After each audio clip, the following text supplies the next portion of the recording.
ዙፋን ከዛ ቤት የወጣች ቢሆንም አሻፈረኝ ካሁን በኋላ ብላ በስሜት ተነሳስታ የወሰነችው ውሳኔ አሁን ላይ ጸጽቷት ወደ ቤት እንድትመለስ የሚገፋፋት አንዳች ነገር አግኝታለች። ኪሩቤል ምንም እንኳን ወደዛ ቤት መመለስ የለብሽም፣ ጥፋታቸውን ማመን አለባቸው። እነሱ እኮ ናቸው እንደዚህ እንድትሆኝ ያደረጉሽ እና ለሀዘንሽ መነሻ እነሱ ናቸው። ስለዚህ በደንብ መቀጣት አለባቸው። ቀጣታቸው እስከሚገባቸው ደግሞ ወደዛ ቤት ድርሽ ማለት የለብሽም ብሎ የራሱን አላማና ፍላጎት ለማሳካት ወደ ቤት እንዳትመለስ የተለያዩ ነገሮችን ተናግሮ በዛው ማስቀረት ፈልጓል። ታዲያ ዙፋን የወንድሟና የእናቷ ነገር በጣም እያሳሰበት መጣ። ምንም እንኳን የማደርገው ነገር ጥሩ ባይሆንም ግን ደግሞ ለወንድሜ ስል ነገሮችን ማስተካከል አለብኝ። የማደርጋቸው ስራዎች እያንዳንዱ ስህተት ሆኖ ነው እንጂ ትክክል ሆኖ አይታዩኝም በማለት ራሷን እየወቀሰች በነበረበት አጋጣሚ መደወል አለብኝ፣ ይህን ያክል ጊዜ ከቀጠውት ወንድሜን እንዲሁም እናቴን በቃው በማለት ትዕዛዝ ወሰነችና ስልክ ለመደወል ሞከረች። ታዲያ በዛ አጋጣሚ ኪሩቤል ደግሞ ያን በረከት የሚባለውን ዛሬ ዋጋውን እሰጠዋለሁ በማለት እየተጠባበቀና በጥይት ሊተኩስበትም እየሞከረ ነበረ። ታዲያ በዚህ ምክንያት ነገሮቹ ሳያስባቸው ቀልበስ ሲሉበትና ጋሬጣ በማል ግብት ይልበታል። እሷም ጋሬጣ የሆነችበት ምኞት ነበረች። በአጋጣሚ ከበረከት ጋር ተከታትላ የልጅ የደረሰ በማለት ወታይተውም ነበረ። ነገር ግን በእርግጠኝነት ዙፋን ወደ ቤት የምትመለስበት አንዳች ምክንያት ሊፈጠር ይችላል። እንዲሁም ደግሞ ልቧ ጭንቅ እያለው እንደነበረም ተረድታለች። ዛሬ የሆነ ነገር እንደሚከሰትና እንደሚፈጠርም እየገባኝ ነው ብላ ይህንን ስሜቷን ለበረከት አካፍለዋለች። ማለቴ ለኪሩቤል። ኪሩቤልም ታዲያ ይህንን ሀሳብ ስትነግረው ችግር የለውም ቀለል አድርገሽ እያቸው ነገሮችን በማለት እሱ በረከትን ለመተኮስ እዛ ቤት ወጥቶ ካረፈችበት ሆቴል እየተከታተለውም ነበረ። በእርግጥ ዙፋን ልቧ ነግሯታል ወንድሟን አንዳች ነገር እንደሚያደርግባት። ይህ መልአክ መስሎ ፊት ለፊቷ የቆመው ጠላቷ እያሳደዳት እንደሆነ አላወቀችም። አሁንም ቢሆን ጭንቅ አላት። ለማንኛውም እስኪ ወደ ቤተሰቦች ስልክ ልደውል ትልና እንደምንም አድርጋ ጥፋተኛ እንደሆነች ተሰምቷት ለመደወል ስትሞክር በአጋጣሚ ኪሩቤል ይመጣና ስልኩን ጆሮዋ ላይ እንድትዘጋ ያደርጋታል። በዚህ ታዲያ በጣም ሰፍ ብሎ የሚጠብቃት ወንድሟ ዙፋኔ ዙፋኔ እያለ መጠራቱን ቀጠለ። በዚህ ምክንያት ለምንድን ነው የምትደውይላቸው ማለት ኪሩቤል በጣም ይጨቃጨቃት ጀመረ። እሷም ምንም ቢሆን እኮ ወንድሜ ነው፣ ሲጀመር ምንም ያጠፋው ጥፋት የለም፣ እናቴም ቢሆን ለእኔ ያስባ ነው እንጂ እሷ እኔን የሚጎዳና የሚያከስር ነገር ታደርጋለች ብዬ አላስብም። ስለዚህ መደወል አለብኝ፣ ይህን ያክል ጊዜ ከቀጣቸው በቂ ነው፣ መመለስ አለብኝ ብላ ታማክረዋለች። እናም ዙፋን ወደዛ ቤት ከተመለሰች በረከት እህቱ ጋር ሰላም ስለሚሆን እንዲሁም ደግሞ ፍቅር ስለሚሆነው ይሄ ነገር እንዲሳካ አይፈልግም ኪሩቤል። ኪሩቤል ደግሞ ወደዛ ቤት እንዳትመለስ የሚፈልግበት ዋነኛ ዓላማ ወንድሟን ለማሰቃየት እና ሁላቸውንም በተንተና አድርጎ ጎዳና ላይ መጣል ስለሚፈልግ ነው። ታዲያ በዚህ ምክንያት ነገሮቹ ቅልል ብለዋት እሺ በማለት ነገሩን ቀለል አድርጋ አይታ ያው ስልኳንም ዘግቶባት ስለነበረ በጣም አናዷት። ስልኬን ዘጠኝ ደግሞ ሲጀመር እንደዚህ መዝጋት አልነበረብም የኔን ስልክ ሲጀመር በእኔም ሆነ በወንድሜ ህይወት አንተ ጣልቃ መግባት የለብም፣ የሚመለከት ምንም አንዳች ነገር የለም ትልና በንዴት ስልኳን ቀምታ ብድግ ትልና መንቀሳቀስ ትጀምራለች። በሌላ በኩል ኤልሳ አሁን ላይ ከእናቷ ጋር በጣም ጠብ ውስጥ ናት ማለት ይቻላል። እናት የኔን ምክር ለምንድን ነው የማትሰማ? የኔን ሀሳብ ለምን አትቀበልም?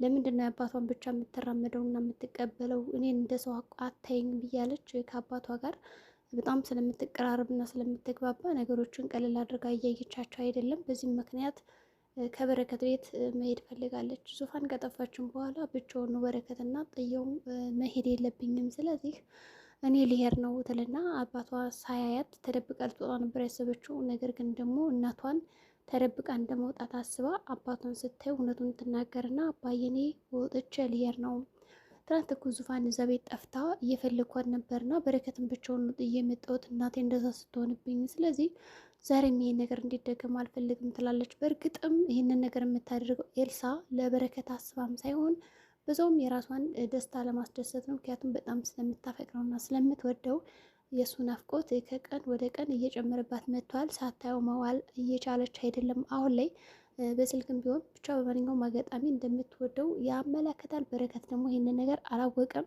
እንግዲህ በረከትም ሁለት ሴቶች አሉ አሁን ከስሩ። በነገራችን ላይ ወዴት ገባች ያች ትዝታ? የሚገርም ነው። እናትና እናቶች እንዲጣሉ አድርጋ ትርምስምሶ ከወጣ በኋላ ግን እሷ የለችም። ምን አስባ ነው ይሆን? ዙፋንም ወደ ቤቷ ለመመለስ አስባ የሚያስፈልጋትን ነገሮች ይዛ እንግዲህ ጎዳና ላይ ወጥታ እያለቀሰች በነበረበት አጋጣሚ ከዶክተር ልጅ ጋር ኤልሳ ጋር ትገናኛለች። ኤልሳም ሁላችንም በጣም ተጨንቀናል፣ ስለዚህ ለምን ወደ ቤት አትሄጂም? መሄድ አለብሽ በማለት ወደ ቤት እንድታመጣት ታደርጋለች። ከዛ እሷም እንደምንም ብላ ለመምጣት ትሞክራለች ማለት ነው። በመጀመሪያ አልሄድም በጭራሽ ተመልሽም አልሄድም እዛ ቤት ብላም ነበረ። ከዛ እንደምንም አድርጋ ወደ ቤት ይዛት ከመጣቻትም በኋላ ያልጠበቀችውን ነገር ነበር ያገኘችው። ሶፋ ላይ ብሩክ ማለቴ በረከት በጣም ሰክሮ ጥብዝ ብሎ ከምኞት ጋር ያልፈለገችውን ነገር ማየት የሌለባትን ነገር እንድታይ በጣም አድርጓታል እና ይሄ ነገር ደግሞ በጣም አናዷትም ነበረ። ከዛ በተጨማሪ ይሄ ነገር እንዴት ሊሆን ይችላል በማለት ነገሮችን በማስመሰል ኤልሳም በጣም ተናዳ እንዴት እንደዚህ አይነት ነገር ሊፈጽምብኝ ይችላል? እኔ እኮ በጣም ወደዋለሁ ፈቅረዋለሁ። ሰው እናቴ ያመጣችልኝ ባል ራሱ አላገባም ብዬ ለሱ ብዬ ነበር የተከራከርኩለት። ለካ እሱ እዚህ ጋር ከምኞት ጋር የራሱን ህይወት ለማሳለፍ አስቦ ነበረ። ለምን ይሄንን ነገር አልነገረኝም? በማለት በጣም ድብን ንርር ብላ ታለቅሳለች ማለት ነው። ከዛ ዙፋንም በጣም ተደናግጣ፣ ምክንያቱም እዛ ጋር ምኞትን ልክ እንዳይቷን የምታየት ከዚህ ጋርም ኤልሳ ጓደኛዋ ሆናለች። በተለይ ደግሞ ወንድሟን ተከባክበው ጤነኛ ካደረጉት በኋላ በጣም ልክ ውለታ እንዳለባት አድርጋ እየቆጠረች እና እየተሰማት ነው ያላት። በዚህ ምክንያት ዙፋን ከማንኛው ጎን ለማረጋጋት እንደሞከረች ግራ ገብት ብሏት ስንመለከትም ነበረ። በእርግጥም እሷ ወንድሟ ደስተኛ እንዲሆንላት ነው እንጂ የምትፈልግ ከየትኛውም ሴት ጋር ቢሆን እንዲሁም ደግሞ የራሱን ህይወት ቢመሰርት ከዛች ብርቱካን ከምትባል ሰው የተሻለ ህይወት ቢኖር ደስ ይለኛል ብላ የምትመኝ ሰው ናት። በዛ ምክንያት ኤልሳ እንደዛ ሆነ ስታያት ለምንድን ነው እንደዛ የደነገጥሽው? ምንድን ነው አንቺ ወንድሜን ተወጂዋለሽ ወይ ብላ ነበር የጠየቀቻት። ከዛ ኤልሳም እያለቀሰች አዎ እኔ በጣም ነው የምወደው ወንድምሽን፣ ምክንያቱም የምመላለሰው ራሱ ከዚህ አንቺን እናሱን ብዬ ነው እንጂ ሌላ ማንም ብዬ አይደለም። እንደ አጋጣሚ ከዛ ቤት መጥቶ ተላመድን። ከዛም በኋላ በጣም ጥሩ ጓደኛሞች ሆነናል። ከዛ ጥሩ ጊዜ እያሳለፍኩ በነበረበት አጋጣሚ እናት ይህንን ነገር ስታመጣልኝ እኔም ይህን ነገር ተቃውሚያት ሀሳቧን አስቀየሪያት የፈልጋትን ነገር ማድረግ የለባትም ብዬ መጥቼ ነበረ፣ ግን አትሳካልኝም። ስለዚህ ይህንን ነገር ምንድን ነው ማድረግ ያለብኝ እያለች ከእሷ ጋር በጣም ስትማከርም ነበረ። ዙፋንም በበኩሏ እኔ የቻልኩትን ነገር ለማገዝ እሞክራለሁ፣ ስለ አንቺ ስሜትና ምን አይነት ቦታ እንዳለውም ወንድሜ ለመረዳት እሞክራለሁ፣ ግን አንቺ በዚህ ሁኔታ መረበሽ የለብሽም።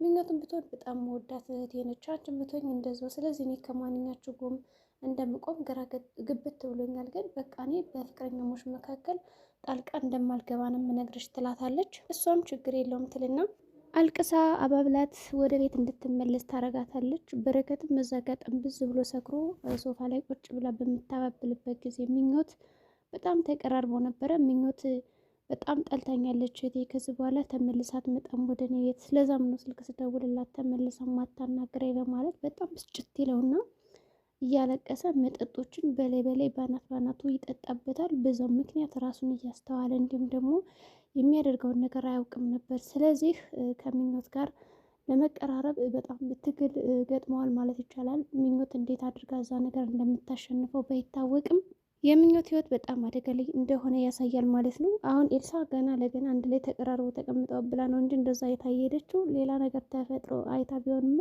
አልቆለታል ማለት ነው። ዶክተሩን በበኩሉ እባክሽ እዛ ቤት አትሂጅ ብሎ በጣም ለምኗታል። እናም ካየቻቸው በኋላ አንድ ላይ እንደዛ ተቃቅፈው ምን አለ አባቴን ምክር በሰማሁት፣ አባቴ እኮ አትሂጅ ብሎ ነበረ፣ የእሱን ምክር ሰምቼና ገፍቼ መጥቼ ነው ይህንን ጉድ ሊያሳየ ነው ለካ። ከዚህ በኋላማ ከዚህ ከበረከት ጎን መቆም አልችልም፣ ግን ደግሞ እወደዋለሁ፣ እንደምንም ብዬ እናቴ ያመጣችልኝም ባላገባለሁ እንጂ ከዚህ ጋርማ ስሰቃይ አልውልም፣ ይቺ ራሱ ምኞት ተወደዋለች መሰል በማለት ጥለው ትሄዳለች። በሌላ በኩል ኪሮቤል ስታለቀስ አይቷትም ነበረ ኤልሳንና እኔና አንቺ ለምን አንድ ላይ ስራችን አንሰራም? አንቺ በረከትን ትወጂዋለሽ፣ እኔ ደግሞ ይችን ዙፋንን ወዳታለሁ። ስለዚህ ዙፋን ደግሞ ሁሌ በጣም ተቀይመኛለች እና ለምን አታስታርቀኝም? እንታረቅና ጉዳያችን በአንድ እንፈጽም ይላትና መንገድ ላይ እያገኛትና ይግባባሉ። አሁንም ኪሮቤል ሌላ ልክ እንደ ትስታ መጠቀሚያን ያደረጋት ኤልሳን እንደምንም አግባብቶ ከእሱ ጋር እንድትሰራለት ያደርጋል። እሷም ደግሞ በረከትን የምታገኘው መስሏትና አንዳንድ ሀሳቦችን ስለሰጣት ችግር የለውም መስማማት አለብን ብላ ተስማማለች። ከዛ ምን ማድረግ እንዳለባት እሱ ሊነግራት፣ እሷ ደግሞ ተልእኮዋን ልትፈጽም ተስማምተው ወደ የቦታቸው ይመለሳሉ።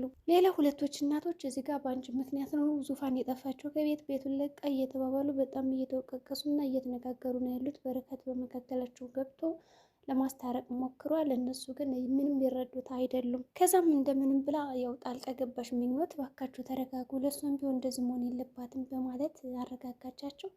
እናም እኔ በክፉ አይነት ቲኝ እያለቻ ነው ዘርፌ። በእርግጥም በአይኑ ቁራኛ ነበር የምትመለከታት። እንደዛ በይሽማ ከቤት ይዤሽ መጣ ነበር ወይ አላመጣሽም ነበር እኮ እዛው ጠበር ጥዬሽ የት ትላታለች። እኔ የልጅን ፍቅር ፈልጌ ነው የመጣሁት እንጂ ሌላ ነገር ፈልጌ አይደለም። ለማንኛውም እድሌ ነው በቃ እንደዚህ የሚያንከራትተኝ እያለች በጣም መበሰጫጨት ጀመረች። ሁለቶች እናቶችም ለመግባባት ተይዘዋል። እንግዲህ ምኞትና በረከትም አላማቸውን እየቀኙ ነው። በዚህ መካከል ደግሞ ተጎጂ በጣም ብዙ ሰው እንዳለ ይታያል። እና የበረከትና የምኞት መጨረሻ ምን ሊሆን ይችላል? በጣም እንደተፋጠጡና እንደተቀራረቡ ነበር ያለቀው። ከዛ ኤልሳም ወደ ቤት ይዛት እየመጣች ነበር ዙፋን ይሄን ነገር ስትመለከት ወንድሟን ትጠላዋለች ይበልጥ ወይስ ደግሞ ታከብረዋለች? በእርግጠኝነት ከቤት ሰራተኛ ጋር እንደዚህ አይነት ነገር የሚፈጽም ምንድን ነው ብላ በጣም የምትቆጣውና የምትቀየመው ይመስለኛል። እንግዲህ ዛሬ ቪዲዮአችን ይመስላል። በቀጣይ ቪዲዮ እስከምንገናኝ መልካም ጊዜ ይሆንላችሁ።